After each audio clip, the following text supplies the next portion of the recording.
Welcome back to the Iconic Wealth for Women show. In this series, we've been talking all things around the role of community in wealth building. We've talked about how to build a really good community, what can make or break a different type of community, and how these incredible women have built them and why they've built them and why they work so well for not only building your brand, but building your income as well. In this one, we want to talk a little bit about our own stories in relation to kind of where we've got started. So we're going to talk about some of the things that you did to get started. Maybe one of your biggest challenges. I'd like to dive into a challenge, I think, in this one. So like, where did you find your biggest struggle in relation to building your community?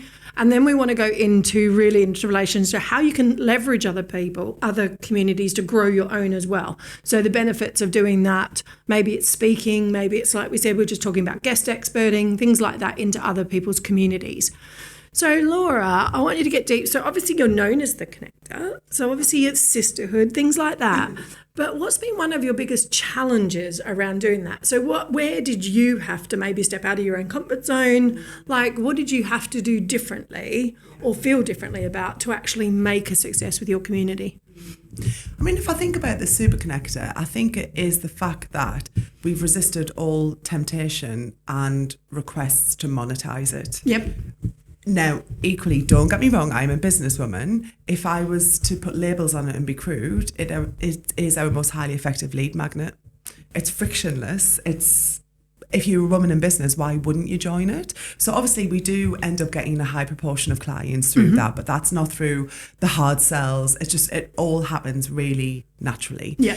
So, I would say some of the challenges around that are, which is similar for nearly all business services, is if you think about like your pipeline and your funnel, and it's always thinking about when do you talk about it, and if you talk about that, does that mean you're not talking about this, which is perhaps more of your paid community or your paid services? So it can be a juggling act. But I found that the more, and it's taken me nearly 4 years to get here, the more you can get a rhythm in your business, where you've got that cadence of what your core services are, and you're not like I was in the beginning, shiny object and like, oh, I can do this and I can do that and I can do that. So we did a membership and it was £25 a month. I thought it was the bee's knees, but some people still at £25 a month will expect an experience that's like $2.5 grand. Yeah. So we could do a whole Don't get me started on low ticket communities. Right. Like, I struggle massively with low ticket communities. So I think it's just always about, we always take the step back and we go, why are we doing this? And you always have to start everything with why. Why are we here today? Why would we host something? Why would we do this post?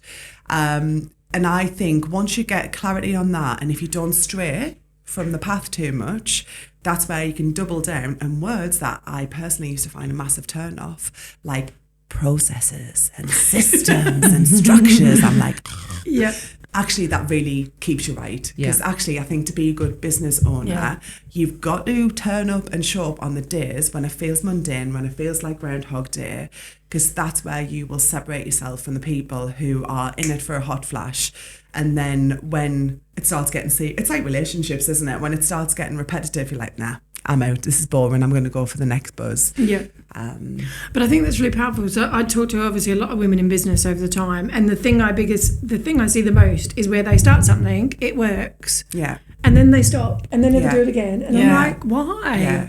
Whereas, like you said, when you have systems in your business and processes in your business, it helps you grow effectively over time. But most people quit too early. Exactly. So how do you not quit early? Even when it feels like hard. Like, I know some people will put it out and go, oh, what if I don't get enough people? Yeah. Like, what if my numbers don't grow? Exactly. That is a good question. I think you have to listen to your gut, and you need to be able to know, are you doing a good thing? Like, just first and foremost, before you layer in investments and prices and stuff like that. And if you know it's a good thing, it's probably just a case of, it's the wrapping that it's wrapped in, some things that your marketing, your messaging. The amount of times I talk to my women and they're like, oh, I want to do this masterclass or sell this thing. Nobody's bought or nobody signed up. And I'm like, let's go back. How many times have you talked about it? And they're like, well, I did the one post. And and it's got to be repetition.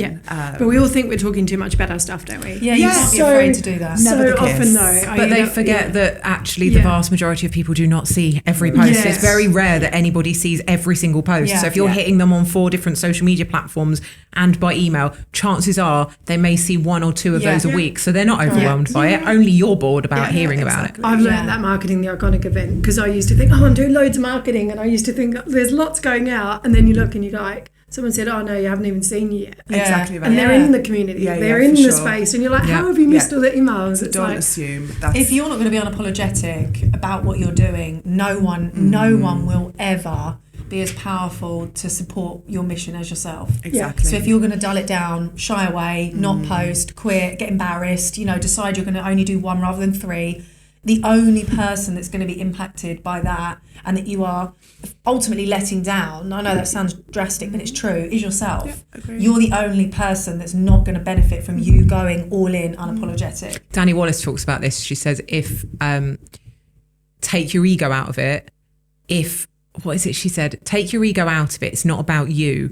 If you have a gift, who are you not to share it? And that always really resonates with me, because it's like, it's not about me and how I feel about repeating myself all the time. It's about the people that I can help and ensuring that they know that I can help them. Absolutely. And attracting them to me so that I can help improve their life in whatever way it is. Who am I not to share that? And just stop it being about you. And that's something that I think I probably did do, but I'd never verbalized it as beautifully as Danny can. Yeah. I remember someone telling me that around creating content. It was like, it's not about you. It's like you said, it's about someone that needs to hear that message that day. I always like to call it the ripple effect of change. Because someone needs to hear it, and then they'll hear it on. And do you know what? Ultimately, people can vote with the feet or with the unsubscribe or the block button. It's like everybody, we're all adults. People will do what they're going to do. But if you've got that important message, you can have, even if you just focus on that one person and just think, I can help her, I can help them, where there's one, there'll be more. Yeah. Well, that's the thing, isn't it? We sit there and joke about like needing numbers and things like that, and you're like, how many million are on LinkedIn? Like LinkedIn alone, over a billion now, billions, like Mega. In LinkedIn alone, and we sit there going, most people I talk to need about 50 to 100 people in their business to succeed. Maximum. Like if you're thinking on a yearly basis, if you're high ticket like us, even whatever level to get started and make that a thing, like that's a massive amount of people to serve. That's 25 people. Do you know what I mean? If you were to split that up per quarter. So it doesn't matter if you're chasing 10,000 followers, so you get a K rather than a comma. That's doing nothing, is it? Really, for your actual business substance. No, unless you want to get on stages. Yeah, because then you need to have a following. Trust me, I know that. I know that because that's what I've been struggling with. Yeah, for sure. I've built my business very successfully without an ego social media following, which now I'm building because I have to have one because I want to. Here she is on TV. Bigger stages. I'm going full on. And I don't do things half-hearted. Let's do a digital TV show instead. Let's do it. But because I never chase metric numbers though, because I always chase. Well, actually, most of my big clients come from referrals. Because I get the results, and it's like, but I want to grow now. So it's interesting. So in relation to kind of leveraging other people. So Lee, I want to tap into you talked before around having people come into your community, having other experts. So how do collaborations work quite often in a community space? How can people leverage that and make that a success? So I think some of the things that we do that work really, really well is when we have a member or an external guest expert, is we create them graphics and encourage them to post them. And we also, every time someone signs up, we create them and send them a graphic to celebrate joining. So we have access to all of their social, they might post it on Instagram, Facebook, LinkedIn, but we're getting visibility from new people every single time. And the same with the experts. We want them to shout about how they're collaborating with us. Then I go out and I do things like this. I appear on podcasts. I also have a podcast, so then I'm leveraging the audience of the guests that I bring on. I've spoken in numerous other people's communities where I've delivered things on personal branding and LinkedIn training and being confident online, because that's something I've struggled with, but I'm sort of seen for being confident in being visible now, but that was my big thing to get over, because I still am not particularly comfortable with it. So I've gone out, to be fair, a lot of the opportunities come to me because of the big social media following, like you were saying. But open stores. It's not just thinking like people outside the community. You can do that with people in the community if they're proud of joining and they want to support you as the leader, which most of them will, because your brand has attracted them. They want to be known to be associated. So we leverage theirs by promoting. We post about how they've joined on our socials as well. So we promote them, and then they'll be commenting, and that pushes it out to their networks more. So we do lots of opportunities. And then when you're doing things like gifts, you can almost guarantee they're going to take a photo and post it and tell how lovely it is to have received a handwritten Christmas card or a novelty t-shirt, or even when we do events, we do like funny, we do funny like little things at the event. So we had at the Christmas party temporary tattoos of like aubergines with a no entry sign because of our no knobs allowed policy, and colourful Christmas hats and badges and bracelets that said officially not a knob, and lots of like photo opportunities. So people were posting it all over socials. So it's being creative. Yeah, there's a really good book on that which people should read, called Talk Triggers by Jay Baers. Is it? And it's all about that. What you can do to get people to talk about your business when you're not there. Like, what are those talk triggers?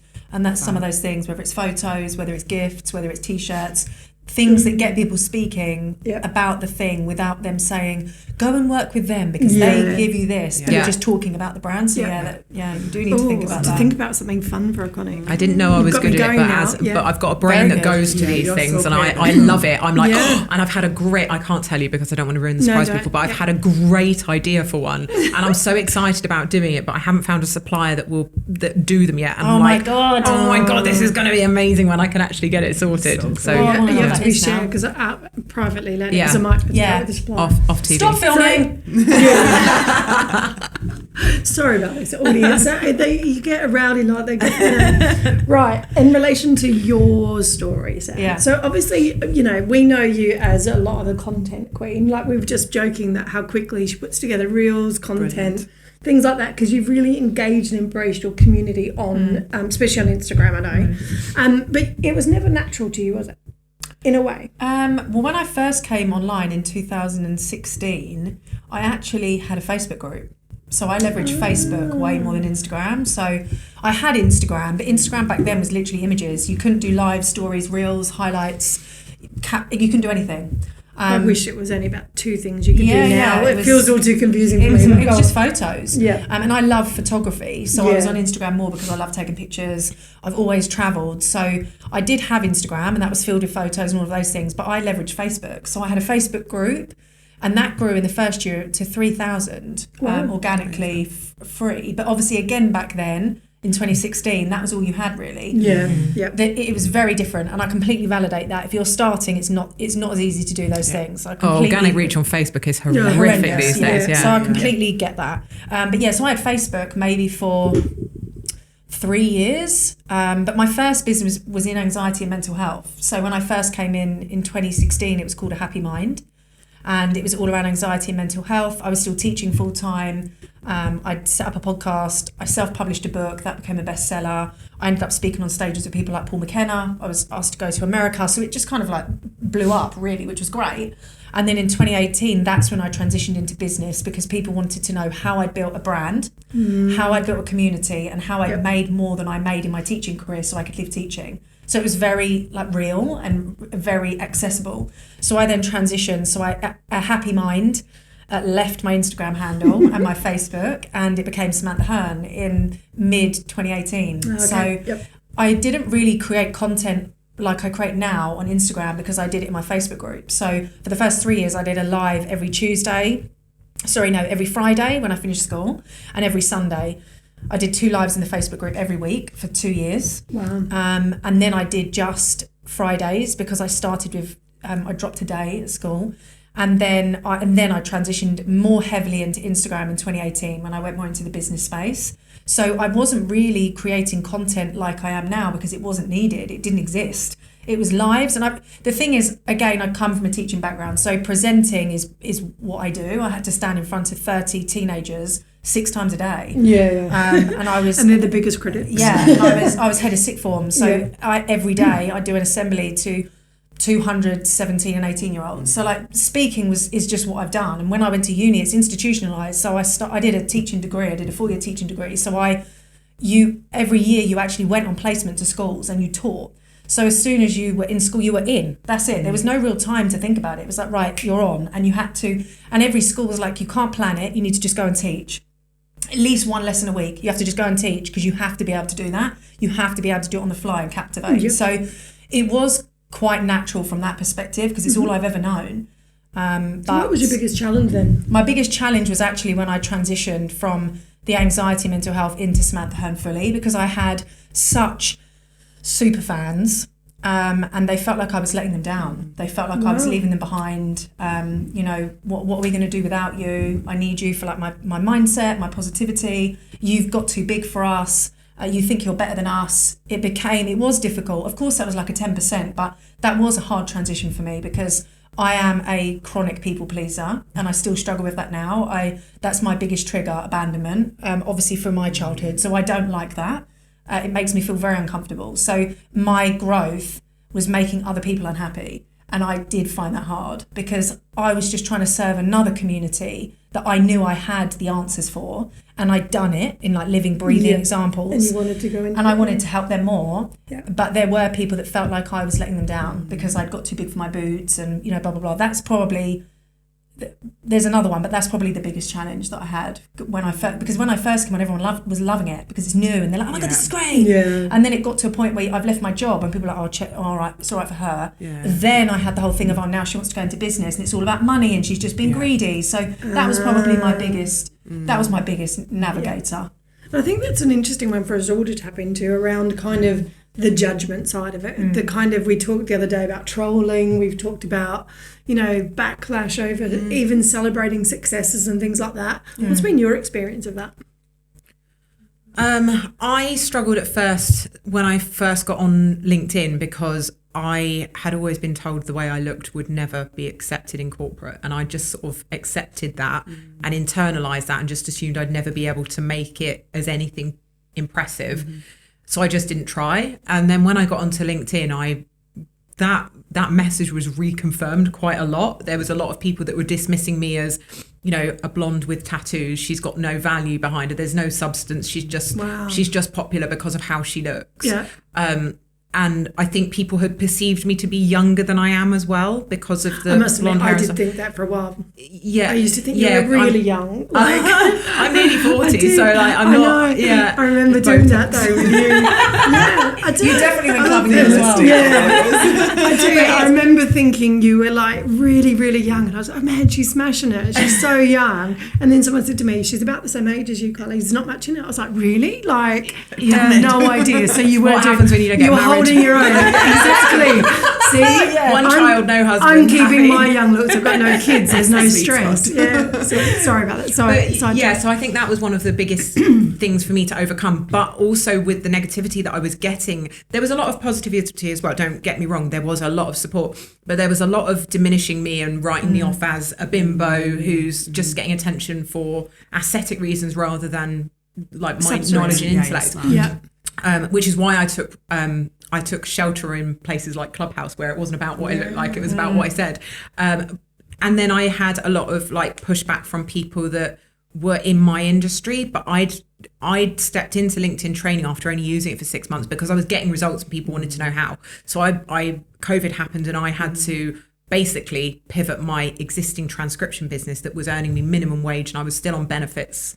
The government were helping me out, and all of a sudden I went from earning like £90 in a day, working 10 hours a day, to £99 in an hour. And my wealth accelerated, and my following accelerated very quickly. And the people who've been doing what I was doing for a lot longer than me did not like it. And it was mostly a certain demographic of particularly men in a certain age demographic who just went, well, I was doing what they were doing, and I was doing it better, and I was making more money doing it.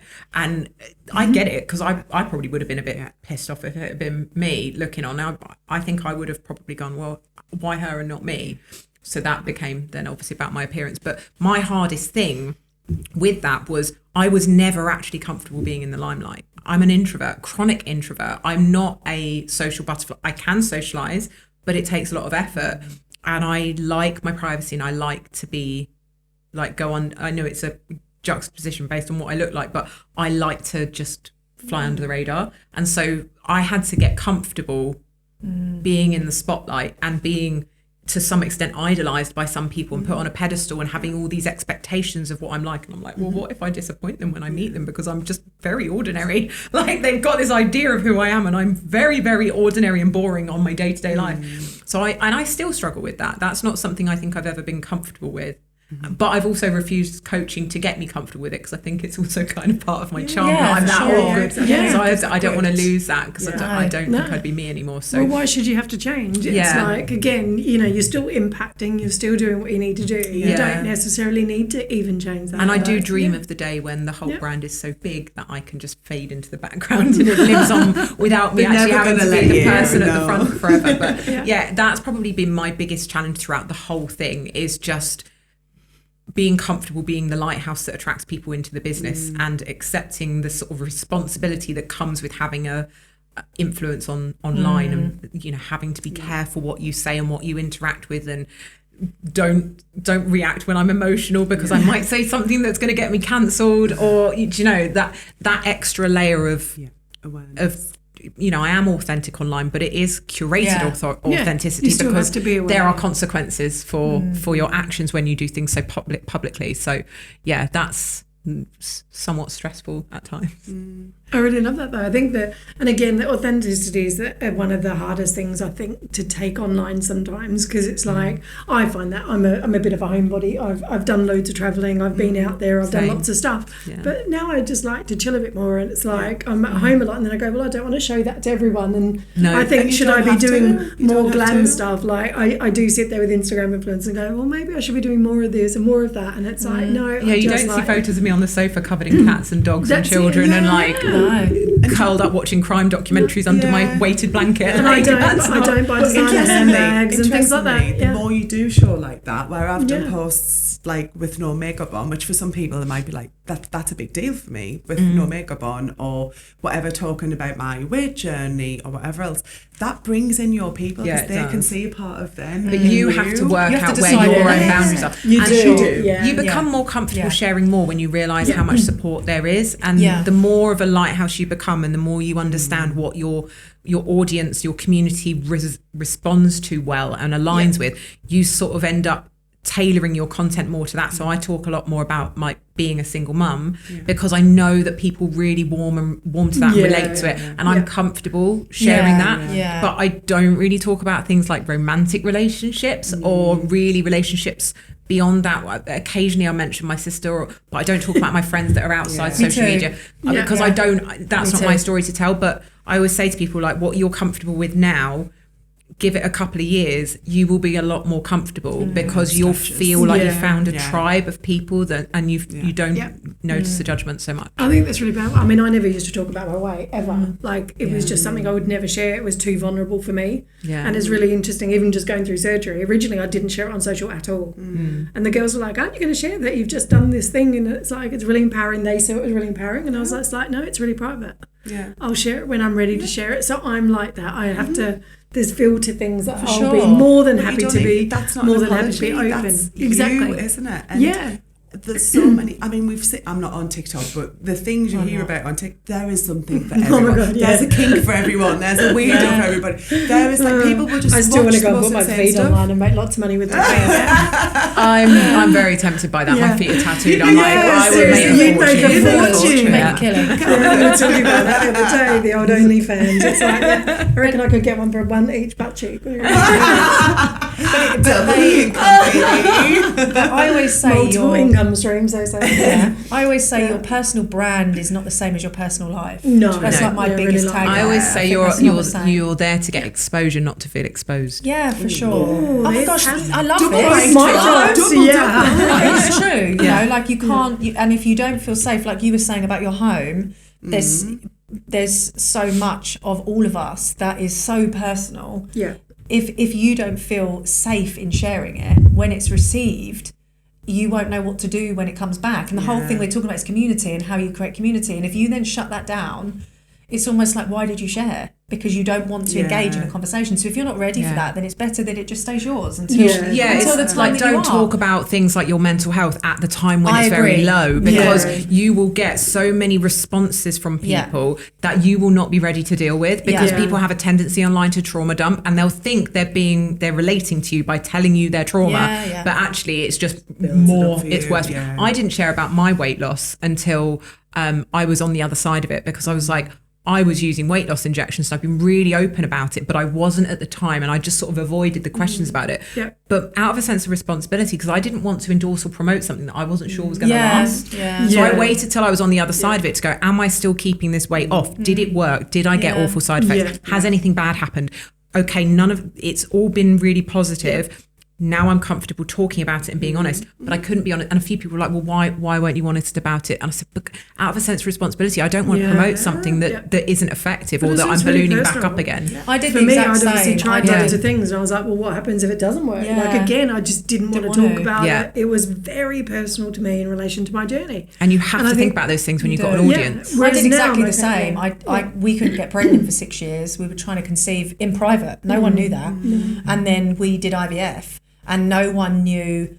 When I was 20 weeks pregnant, my reel announcing my pregnancy was all about IVF, because I was like, I cannot be a person that does a pregnancy post, because I know how hard that is when you see that and you don't know the story. But no one had known anything. And as soon as I put that, so many people messaged me about IVF, fertility, and I thought, I couldn't even deal with it then. I was like, wow, I still can't even say the words I'm pregnant, let alone have all of this. So if I'd have done that when I was going through it and, being heartbroken about the fact I have my period every month, what would I have been creating as a solution? Some people find that comforting to have other people do it, but that's a really personal thing. I wouldn't have found that. The same as what we're saying. It's almost like you need to share it when you've got a solution. I'm really comfortable sharing my business struggles as they're happening. Don't mind that at all. But I don't share so much of my personal struggles at the time. But you, it's just, you've got to be in touch with what's right for you and really be centered in those values and understand it and have some time to reflect on it before you start posting about things online. Say, if I post this, what could possibly happen? Am I going to get loads of messages from people who relate? Is that going to overwhelm me? Just having a lot of self-awareness and those conversations with yourself first. I think that's really powerful. So I think we've kind of gone slightly off track there, but I think it's really segue there. Yeah, but I think it's really powerful because some of obviously building your communities, building your personal brand, like it's literally developing your own sort of style and authenticity in relation to developing that. So, and you're in it, like you said, for the long game. You're not there for a short game. It's like it is a longevity. So these sorts of things, we talked earlier about going deep into values and understanding our values, and everything drives us through our values and our why. And I think exactly like that, you can share what you're comfortable with sharing, and that's okay too.